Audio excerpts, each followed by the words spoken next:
There were once two monks who lived in a monastery high in the hills. The older monk was known for his calm. His mind was like still water. Nothing disturbed it for long. The younger monk was devoted and serious. He followed every rule carefully.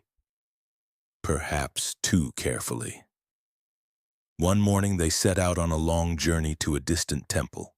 They walked through forests and open fields in silence. By midday they reached a wide river. Heavy rain had fallen the night before and the water had risen. The stepping stones were gone. The crossing would not be easy. At the riverbank stood a young woman in fine clothes. She looked distressed. "Please," she said softly, "can one of you help me cross?" The younger monk stiffened. Their rules were clear. Do not touch women. He looked straight ahead and said nothing, telling himself he was being disciplined. Without hesitation, the older monk stepped forward. He gently lifted the woman onto his back, walked through the muddy current, and carried her safely to the other side. He set her down. She thanked him. He nodded and walked on. The younger monk followed, silent.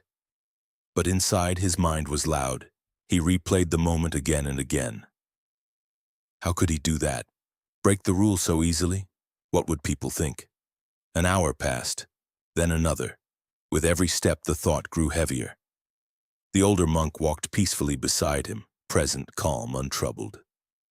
Finally, the younger monk could not hold it in. "I need to speak," he said. "What you did at the river was wrong. You know our rules. We are not supposed to touch women. You carried her. What will people think of you? Of us?"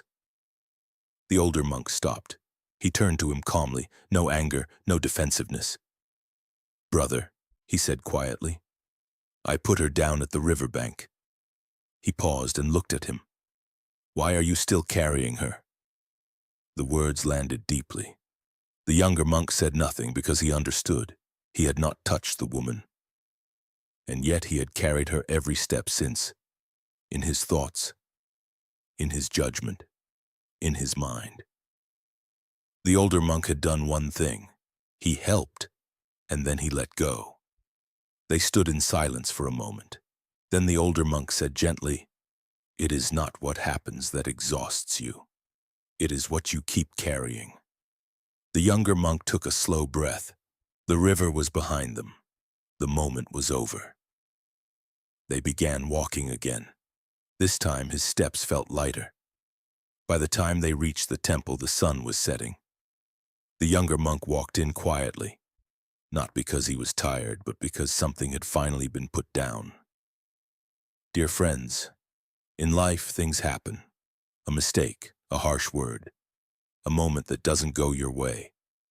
Even after those moments pass, we tend to carry them. We replay them. We hold on to them. We bring them into every step that follows. And that is what exhausts us. Not the moment itself, but the memory we refuse to release. The river is behind you. So ask yourself, why are you still carrying it? You can care. You can act. You can feel deeply and still let it go. Because peace is not found in controlling everything that happens. It is found in learning what to carry and what to leave behind.